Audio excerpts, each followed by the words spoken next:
கால்நடை பராமரிப்பு, கிராமப்புற மேம்பாட்டு, ஊட்டச்சத்து பாதுகாப்பு மற்றும் பொருளாதார வளர்ச்சி ஆகியவற்றை ஊக்குவிக்கும் வேளாண் பொருளாதாரத்தின் ஒரு முக்கிய அங்கமாக கால்நடை பராமரிப்பு துறை விளங்குகிறது.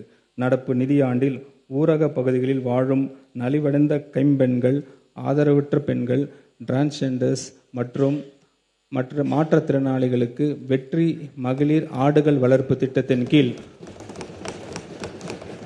100% மானியத்தில் 5 வெள்ளாடுகள் அல்லது செம்மறி ஆடுகள் வழங்கப்படும். இதன் மூலம் சுமார் 30,000 தகுதியுள்ள நபர்கள் பயனடைவர். இதற்காக திருத்த வரவு செலவு திட்ட மதிப்பீடுகளில் 110 கோடி ரூபாய் ஒதுக்கீடு செய்யப்படுகிறது. கால்நடை மருத்துவமனைகளுக்கு தேவையான 41 கட்டடங்கள் 47 கோடி ரூபாய் மதிப்பீட்டில் உருவாக்கப்படும். கால்நடைகளின் மருத்துவ சிகிச்சை தேவையான பூர்த்தி செய்ய 25 கால்நடை மருத்துவமனைகள் கால்நடை பல்நோக்கு மருத்துவமனைகளாகவும் 210 வெட்டினரி டிஸ்பென்சரிஸ் வெட்டினரி ஹாஸ்பிட்டல்ஸ் ஆகவும் 40 கோடி ரூபாய் ஒதுக்கீட்டில் தரம் உயர்த்தப்படும். மேலும் 143 புதிய நடமாடும் கால்நடை மருத்துவ பிரிவுகள் 35 கோடி ரூபாய் மதிப்பீட்டில் உருவாக்கப்படும்.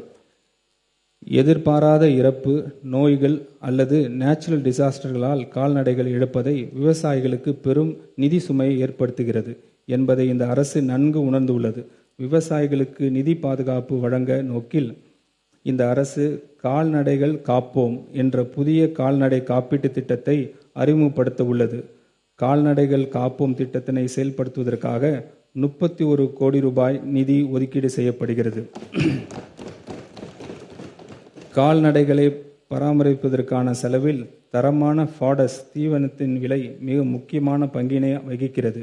விவசாயிகளுக்கு குறைந்த விலையில் தரமான தீவனம் கிடைப்பதை உறுதி செய்யும் நோக்கத்தில் நமது அரசு ஃபாடஸ் சீட் பேங்க் மற்றும் குடவுன்ஸை 6.7 கோடி ரூபாய் மதிப்பீட்டில் இந்த மாநிலத்தில் அமைக்கும்.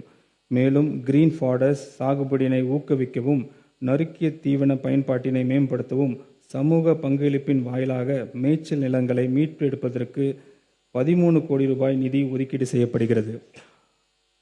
நடையாய் நடக்கும் வாய் உள்ள மனிதர்களை மறந்துவிடும் ஆட்சியை போல் இல்லாமல் வாயிலா ஜீவன்களை கால்நடைகள் மீதும் அன்பும் கவனம் செலுத்தும் அரசுதான் இந்த மனசாட்சி உள்ள மக்களாட்சி அரசு.